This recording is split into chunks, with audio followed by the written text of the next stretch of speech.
Tapi bukannya bergabung dengan istrinya, Chris malah bermain video game dengan Erin di kamar tidurnya John. Chris dan Erin duduk di lantai bersebelahan bermain game. Tiba-tiba salah satu dari mereka menghentikan permainan dan Erin melirik ke arahnya.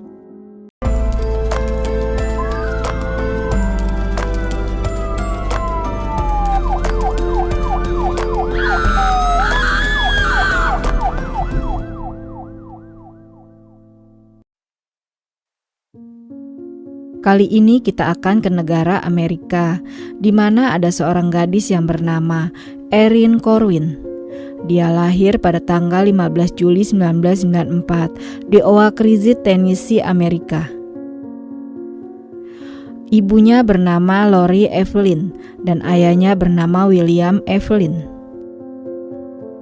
Sebagai seorang anak yang tumbuh di Oak Ridge, Erin Evelyn adalah seorang penyayang binatang dengan bakat menjinakkan kuda yang tidak dapat dijinakkan orang lain.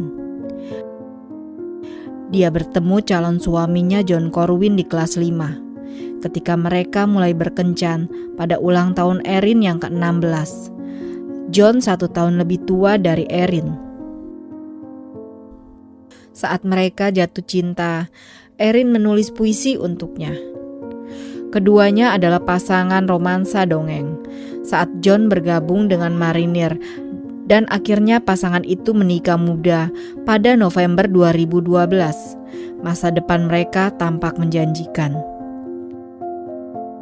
Namun ketika mereka pindah ke pangkalan marinir John di 29 Palms, California pada September 2013, mereka bertemu dengan pasangan Connor dan Icing Melky yang tinggal di lantai bawah bersama bayi laki-laki mereka yang bernama Brian dan keluarga pasangan satu lagi yang bernama Chris dan Nicole serta putri mereka yang berusia 6 tahun bernama Liberty tinggal bertetanggaan. Saat para suami mereka sedang bertugas, Erin, Icing dan Nicole akan mampir ke apartemen satu sama lain untuk ngemil dan bergosip.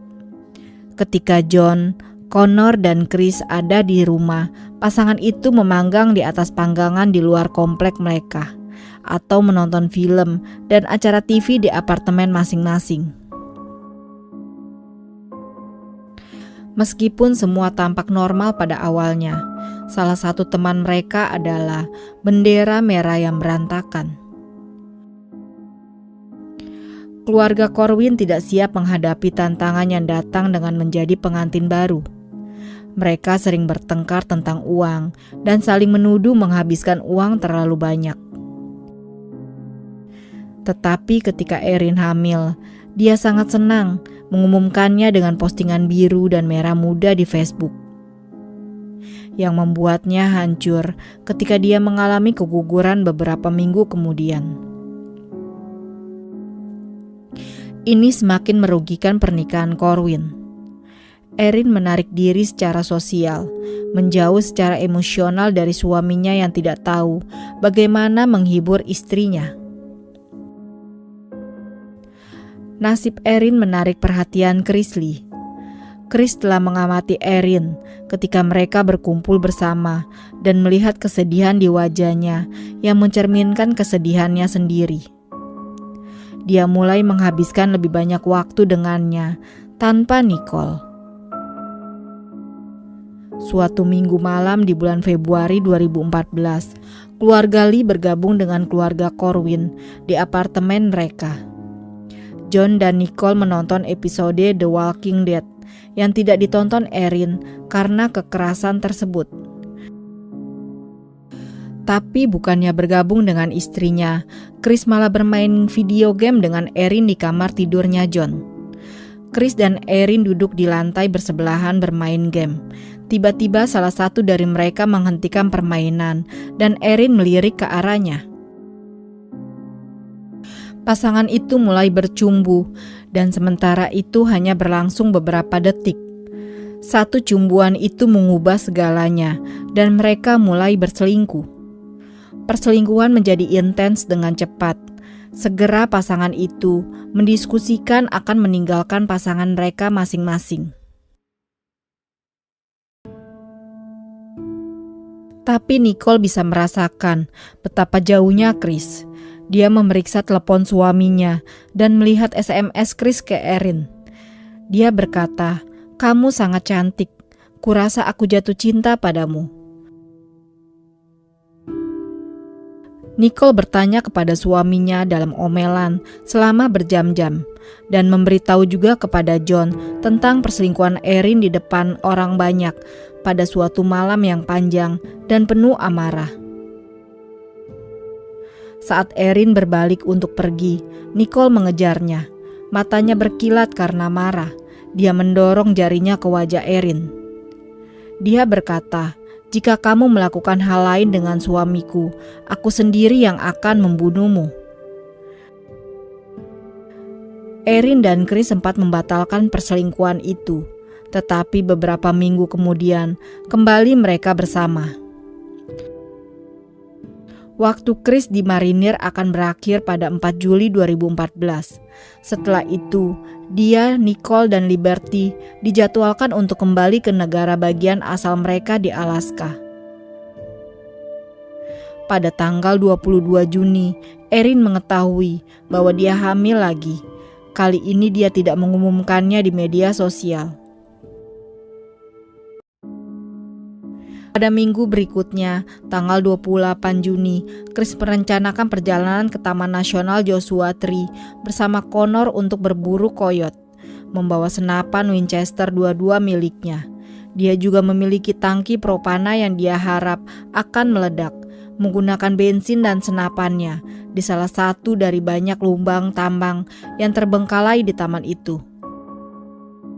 Connor tiba-tiba membatalkan karena ada teman yang menginap, jadi akhirnya Chris pergi sendirian. Secara kebetulan, ternyata Erin juga sedang berkendara ke Joshua Tree hari itu. Dia sedang mencari tempat untuk membawa ibunya untuk berkunjung ke tempat itu. Pada sekitar pukul 7.30 pagi itu, Erin mencium John dan mengucapkan selamat tinggal.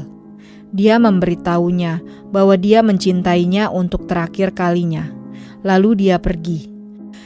Erin tidak kembali malam itu, tidak menjawab satupun SMS, dan tidak pernah terlihat hidup lagi. Setelah hilangnya Erin, polisi memiliki 2 pekerjaan. Yang satu lebih sulit dari yang lain. Dia mengumpulkan bukti untuk menuntut kemungkinan pembunuhan adalah bagian yang mudah. Sementara Chris dan John Corwin awalnya dianggap sebagai tersangka. John dengan cepat lalu dikesampingkan. Chris di sisi lain memiliki motif, sarana, dan peluang yang berlimpah.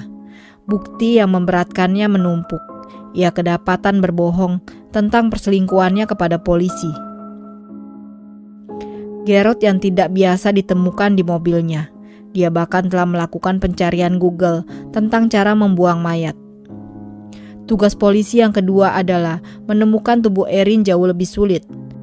Pencarian jenazah Erin Corwin terjadi di hutan belantara seluas 1.200 mil persegi dan melibatkan 6 lembaga penegak hukum yang berbeda dan ratusan sukarelawan. Setelah beberapa minggu mencari, mereka tidak menemukan apapun.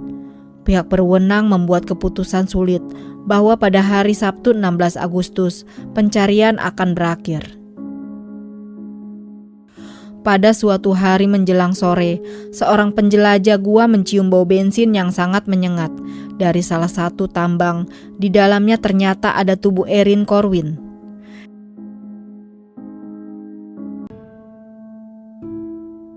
Ternyata Erin telah dicekik sampai mati dengan garot rakitan, lalu dijatuhkan 250 ke lubang tambang. Tangki propana ditemukan bersamanya, bagian dari upaya yang gagal untuk membakar tubuhnya. Chris Lee ditangkap karena pembunuhan tingkat pertama dengan keadaan khusus berbaring menunggu. Karena Chris dan Erin bertemu di Joshua Tree pada hari dia menghilang, Chris memberitahu Erin bahwa dia mempunyai kejutan. Dan Erin berpikir bahwa Chris akan melamarnya. Sebaliknya, pria yang dicintainya membujuknya ke Taman Nasional Joshua Tree. Dan akhirnya Chris membunuhnya. Dia mencekiknya sampai mati selama 5 menit yang panjang dan menyakitkan. Pada persidangan Oktober 2016, penuntut dengan mudah menetapkan kedekatan Chris dengan kekerasan, serta motif dan peluang pembunuhan tersebut. Pembela hanya menghadirkan satu saksi. Chris Lee mengambil sikap dalam pembelaannya sendiri dan menyampaikan kisah putus asa dan meragukan. Chris mengaku membunuh Erin Corwin, membenarkan semua bukti yang memberatkannya. Tapi kemudian dia berkata bahwa saat berbicara dengan Erin di gurun tentang keinginannya menjadi ibu tiri Liberty, dia teringat sesuatu.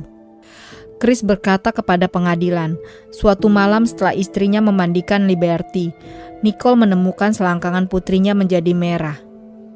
Nicole menuduh Erin bagaimana menyebabkan ruam.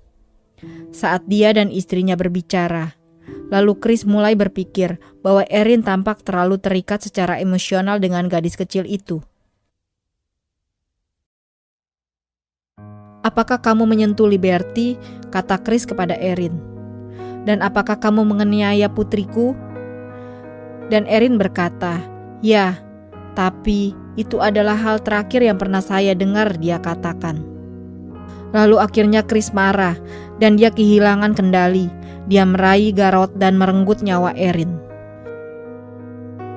Kisah tersebut merupakan upaya untuk dipertimbangkan atas tuduhan pembunuhan tidak disengaja, yang kemungkinan besar akan menghasilkan hukuman penjara yang relatif singkat. Para juri tidak mempercayainya. Mereka memutuskan dia bersalah atas pembunuhan tingkat pertama dengan keadaan khusus. Mereka hanya butuh 15 menit untuk mencapai vonis itu. Chris Lee dijatuhi hukuman penjara seumur hidup tanpa kemungkinan pembebasan bersyarat dan tinggal di fasilitas permasyarakatan.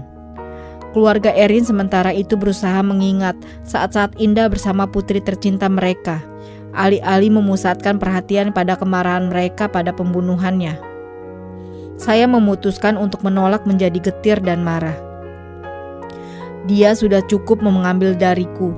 Jika saya pahit dan marah, dia mengambil pikiran saya, jiwa saya, dan hati saya, dan aku tidak akan memberinya itu.